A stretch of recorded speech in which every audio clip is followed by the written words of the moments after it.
other types of phenomena that have been proliferating in Armenia.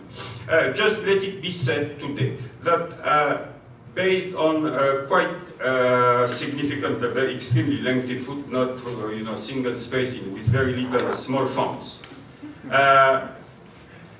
the population of Armenia today, in a very conservative manner, I would say, there is no way it can exceed 2.4 million inhabitants. Okay? There is just no way. Okay? It might be even around 2.3, okay? Or perhaps less. That I don't know, but it is pure fantasy to claim today that the Armenian population in Armenia is about 3.3. Okay?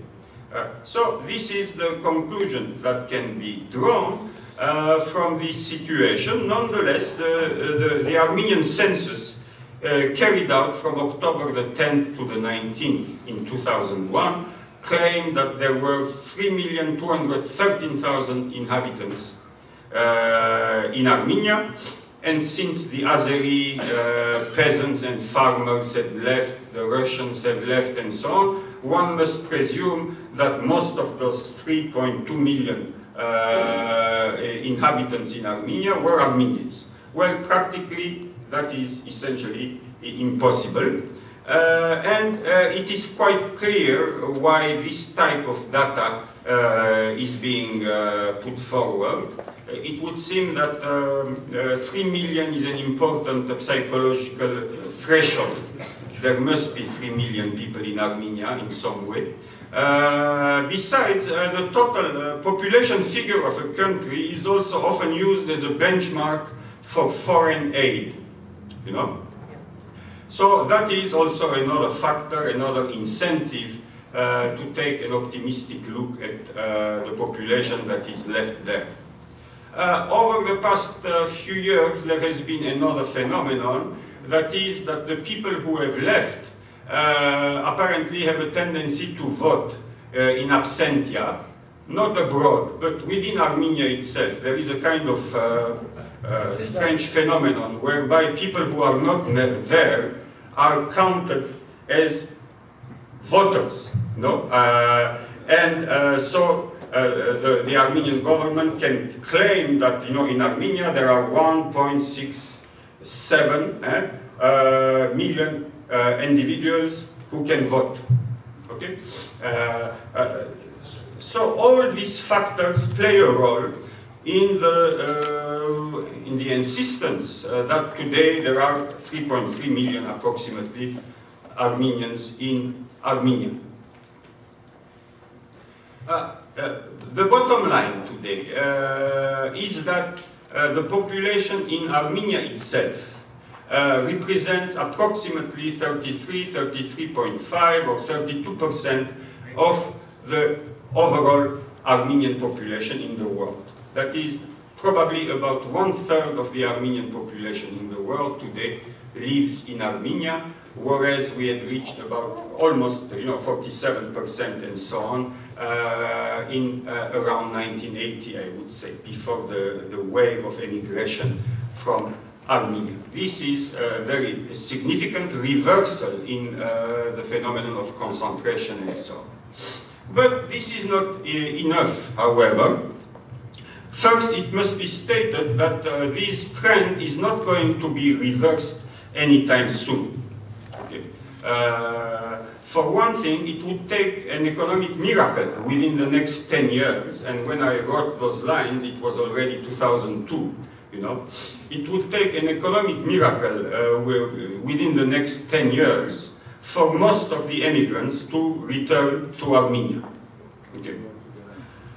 For another, there is a second extremely dangerous phenomenon, and I was pleased to see an article a few weeks ago in a newspaper, better late than never, I must say.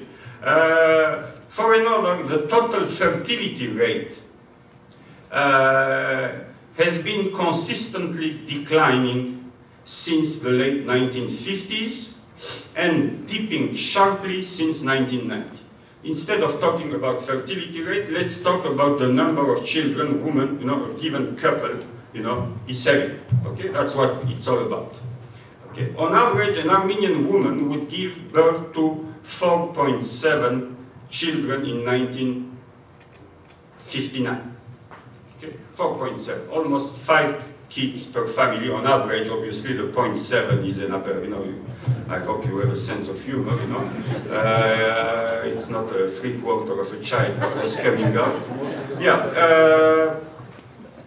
that number, 4.7 in 1959, fell to 2.3 in 1980. This is still good, it's positive, it's growth, okay. So it's still okay. That number of 2.3 in 1980 fell to 1.45 in 1997. Now it's already a negative trend. Let's say a couple dies, there are 2 people, on average there is 1.4 left after that. And in 1999 we reached 1.2, which means that here, this is very bad stuff. Over a generation or 40 years, you are going to see a population melting, okay? Melting at an incredibly fast rate. Okay? This is essentially a catastrophe for that country, and combined with the phenomenon of immigration, this is an extremely dangerous situation. Which doesn't pertain merely to population and so on. It also pertains to economic development, internal market, the size of the army, the number of kids conscripted. I mean, it has many, many ramifications, that go well beyond just abstract figures, of population. Yeah.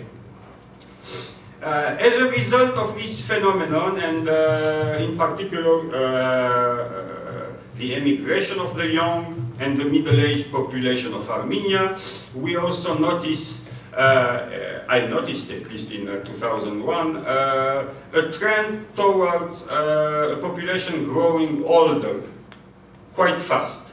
That is, the population of Armenia is going to be made up slowly but surely, not slowly actually, quite quickly. The percentage of people above 60 or 65 is going to grow and grow and grow. Okay? For example, let me give you some data. The population group over 60 has grown from 420,000 individuals in 1994 to 491,000 in 1998. This is merely 4 years. Okay, 4 years. It's not a lot of, a significant thing. This is an increase of 14.5% over 5 years. If this type of trend continues, you are going to end up with a population, I respect old people, but usually that's not with 70-year-olds that, you build a new economy, okay? I hope we can agree with that. Now, besides aging, and one of the major consequences of the massive emigration from the homeland has been the loss of a substantial part of the better educated middle-aged population. It is estimated now overall that 30% of those who left from 88 on completed their higher education and had received a number of years of university education, significant years. I can break down the data further. At the highest level, the Academy of Sciences of the Republic of Armenia lost about 2,500 of its 6,000 so-called scientific workers to emigration. Today, this is the data as of 2001. Okay, so today, most likely, it's way beyond 2,500. Okay, but it doesn't stop there. Of the remainder of those who are still there, let's say 3,000 or 2,500 and so on, today, most of them are only nominally registered in their scientific institution, for they work on annual contracts, either abroad or at home, or basically in some business, just to make ends meet. These are primary candidates for subsequent permanent departures from the homeland, and the scientific and educational future of the country doesn't look extremely inspiring.